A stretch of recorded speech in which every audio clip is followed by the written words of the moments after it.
Hi ಎಲ್ಲರೂ ಚೆನ್ನಾಗಿದ್ದೀರಾ? ನಾನಿವತ್ತು ಶಾವಿಗೆ ಪಾಯಸ ಮಾಡೋಣ ಅಂತೇಳ್ಬಿಟ್ಟು ಶಾವಿಗೆ ಮತ್ತು ಒಂದು ಪ್ಯಾಕೆಟ್ ಚಿಕ್ಕದು ಬರುತ್ತಲ್ಲ ಅದರಲ್ಲಿ ಶಾವಿಗೆ ಮತ್ತು ಬಾದಾಮಿ ಪೌಡ್ರು, ದ್ರಾಕ್ಷಿ, ಗೋಡಂಬಿ, ನಾನು ಕಾಯಿ ಹಾಲನ್ನ ತೊಗೊಂಡಿದ್ದೀನಿ. ಆಮೇಲೆ ಸಕ್ಕರೆ ತೊಗೊಳ್ಳಿ. ಸಕ್ಕರೆ ತೊಗೊಂಡಾದಮೇಲೆ ಒಂದು ಗ್ಯಾಸ್ ಮೇಲೆ ಕಡಾಯಿ ಇಕ್ಕಬಿಟ್ಟು ಅದರಲ್ಲಿ 2 ಟೇಬಲ್ ಸ್ಪೂನಷ್ಟು ಒಂದು ಸ್ವಲ್ಪ ತುಪ್ಪ ಹಾಕ್ಕೊಳ್ಳಿ. ತುಪ್ಪ ಸ್ವಲ್ಪ ಕಾದ ನಂತರ ಅದಕ್ಕೆ ದ್ರಾಕ್ಷಿ, ಗೋಡಂಬಿಯನ್ನು ಸೇರಿಸ್ಬೇಕು. ಏನಪ್ಪ ಅಂದರೆ ಇವತ್ತು ನಾವು ಬೆಳಗ್ಗೆನೇ ಎದ್ದುಬಿಟ್ಟು ಸಾಟರ್ಡೆ ಇವತ್ತು ನನ್ನ ಮಗಳು ಅಮ್ಮ ನನಗೆ ಪಾಯಸ ಮಾಡಿಕೊಡು ಅಂತ ಕೇಳ್ತಿದ್ಲು. ಅದಕ್ಕಾಗಿ ಒಂದು ಸ್ವಲ್ಪ ಮಾಡೋಣ, ಮನೇಲೆಲ್ಲ ಇದ್ವಲ್ಲ ಅದಕ್ಕೆ ಮಾಡೋಣ ಅಂತೇಳ್ಬಿಟ್ಟು ಪ್ರಿಪೇರ್ ಮಾಡ್ಕೊತಾ ಇದ್ದೀನಿ. ಯಾರ್ಯಾರು ನನ್ನ ಚಾನಲ್ನ ಸಬ್ಸ್ಕ್ರೈಬ್ ಮಾಡ್ಕೊಂಡಿಲ್ವೋ ಎಲ್ಲರೂ ಸಬ್ಸ್ಕ್ರೈಬ್ ಮಾಡ್ಕೊಳ್ಳಿ, ಫಾಲೋ ಮಾಡಿ. ಯಾರು ನಿಮ್ಗೆ ಇಷ್ಟ ಆಗಿದೆಯೋ ಅದಕ್ಕೆ ಲೈಕ್ ಕೊಡಿರಿ. ನಾನು ಏನಪ್ಪ ಅಂತಂದರೆ ಇವತ್ತು ಬೇಗನೆ ಎದ್ದುಬಿಟ್ಟಿದ್ದೆ. 4 ಗಂಟೆಗೇ ನನ್ನ ಮಗಳು ನೆನ್ನೆನೇ ಕೇಳ್ತಿದ್ಲು, ಬೇಕು ಅಮ್ಮ ಪಾಯಸ ಮಾಡಿಕೊಡು ಅಂತ. ಅದಕ್ಕೆ ಮಾಡ್ತಾಯಿದ್ದೀನಿ. ಇವಾಗ ರೋಸ್ಟ್ ಆಗಿದೆಯಲ್ವ, ರೋಸ್ಟ್ ಆದಮೇಲೆ ಅದನ್ನು ಒಂದು ಪ್ಲೇಟಲ್ಲಿ ತಕ್ಕೊಬಿಡಬೇಕು ಸೈಡಿಗೆ.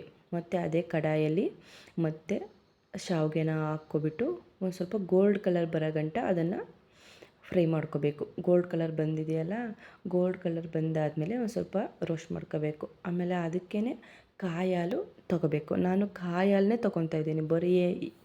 ನಾನು ಕಾಯಿ ಹಾಲು ಮಾತ್ರ ಬಿಟ್ಟರೆ ಮತ್ತು ಏನೂ ತೊಗೊಂಡಿಲ್ಲ, ಅದಕ್ಕೆ ಯಾವುದು ಸೇರಿಸಿಲ್ಲ. ಕಾಯಿ ಹಾಲು ಹಾಕಿ ಮಾಡ್ತಾಯಿದ್ದೀನಿ ನಾನು. ತುಂಬಾ ಚೆನ್ನಾಗಿ ಬರುತ್ತೆ.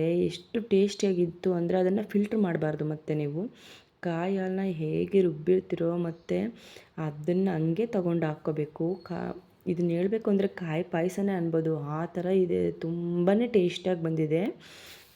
ಇವಾಗ ಒಂದು ಕುದಿ ಬಂದಿದೆಯಲ್ಲ, ಕುದಿ ಬಂದಮೇಲೆ ನೋಡ್ಕೊಬಿಟ್ಟು ಶಾವಿಗೆ ಬೆಂದಿದೆಯಲ್ವ ಒಂದು ಸ್ವಲ್ಪ ನೋಡ್ಕೊಬಿಟ್ಟು ಅದಕ್ಕೆ ಸಕ್ಕರೆಯನ್ನು ಸೇರಿಸ್ಬೇಕು. ನಾನು 2 ಕಪ್ಪಷ್ಟು ಸಕ್ಕರೆ ತೊಗೊಂಡಿದ್ದೀನಿ. ಎಷ್ಟು ಬೇಕೋ ಅಷ್ಟು ನೀವು ರುಚಿಗೆ ಎಷ್ಟು ಜಾಸ್ತಿ ಸ್ವೀಟ್ ತಿನ್ನೋರಾದರೆ ಒಂದು ಸ್ವಲ್ಪ ಜಾಸ್ತಿ ಹಾಕ್ಕೊಳ್ಳಿ, ಕಮ್ಮಿ ಸ್ವೀಟ್ಸ್ ತಿನ್ನೋರಾದರೆ ಒಂದು ಸ್ವಲ್ಪ ಕಮ್ಮಿ ಹಾಕ್ಕೊಬಿಡಿ. ಅದಕ್ಕೇ ನಾನಿವಾಗ ನೋಡಿಕೊಂಡು ಸಕ್ಕರೆಯನ್ನು ಹಾಕ್ಕೊಳ್ತಾ ಇದ್ದೀನಿ.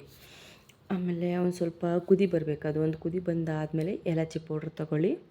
ಪೌಡ್ರ್ ತಗೊಂಡು ಅದಕ್ಕೆ ಹಾಕ್ಬಿಟ್ಟಾದಮೇಲೆ ಚೆನ್ನಾಗಿ ಕುದಿಸ್ಕೊಂಡು ಒಂದು ಸ್ವಲ್ಪ ನಾನು ಬಾದಾಮಿ ಪೌಡ್ರನ್ನು ಯಾಕಪ್ಪ ಹಾಕ್ತಿದ್ದೀನಿ ಅಂದರೆ ಇದನ್ನು ಹಾಕೋದ್ರಿಂದ ಆ ಪಾಯಸ ತುಂಬಾ ರುಚಿಯಾಗಿ ಬರುತ್ತೆ. ಅದಕ್ಕಾಗಿ ನಾನು ಬಾದಾಮಿ ಪೌಡ್ರನ್ನು ಸೇರಿಸ್ತಾ ಇದ್ದೀನಿ.